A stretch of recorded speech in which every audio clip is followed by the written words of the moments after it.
വിശുദ്ധ മത്തായിയുടെ സുവിശേഷം 8-ാം അധ്യായം 5 മുതൽ 13 വരെയുള്ള തിരുവചനങ്ങൾ. ശതാധിപന്റെ ഭൃത്യൻ. യേശു കഫർനാമിൽ പ്രവേശിച്ചപ്പോൾ ഒരു ശതാധിപൻ അവന്റെ അടുക്കൽ വന്ന് യാചിച്ചു, കർത്താവേ, എൻ്റെ ഭൃത്യൻ തളർവാദം പിടിപെട്ട് കഠിന വേദന അനുഭവിച്ച് വീട്ടിൽ കിടക്കുന്നു. യേശു അവനോട് പറഞ്ഞു, ഞാൻ വന്ന് അവനെ സുഖപ്പെടുത്താം. അപ്പോൾ ശതാധിപൻ പ്രതിവചിച്ചു, കർത്താവേ, നീ എൻ്റെ ഭവനത്തിൽ പ്രവേശിക്കാൻ ഞാൻ യോഗ്യനല്ല.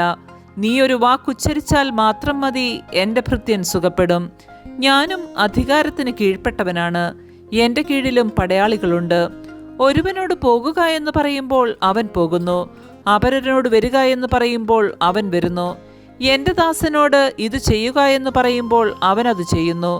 യേശു ഇത് കേട്ട് ആശ്ചര്യപ്പെട്ട് തന്നെ അനുഗമിച്ചിരുന്നവരോട് പറഞ്ഞു, സത്യമായി ഞാൻ നിങ്ങളോട് പറയുന്നു, ഇതുപോലുള്ള വിശ്വാസം ഇസ്രയേലിൽ ഒരുവനിൽ പോലും ഞാൻ കണ്ടിട്ടില്ല.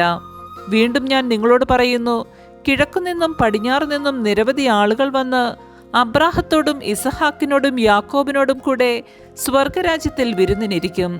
രാജ്യത്തിൻ്റെ മക്കളാകട്ടെ പുറത്തുള്ള അന്ധകാരത്തിലേക്ക് എറിയപ്പെടും. അവിടെ വിലാപവും പല്ലുകടിയുമായിരിക്കും. യേശു ശതാധിപനോട് പറഞ്ഞു, പൊയ്ക്കൊള്ളുക, നീ വിശ്വസിച്ചതുപോലെ നിനക്ക് ഭവിക്കട്ടെ. ആ സമയത്ത് തന്നെ ഭൃത്യൻ സുഖം പ്രാപിച്ചു. നമ്മുടെ കർത്താവായ മിശിഹായ്ക്ക് സ്തുതി.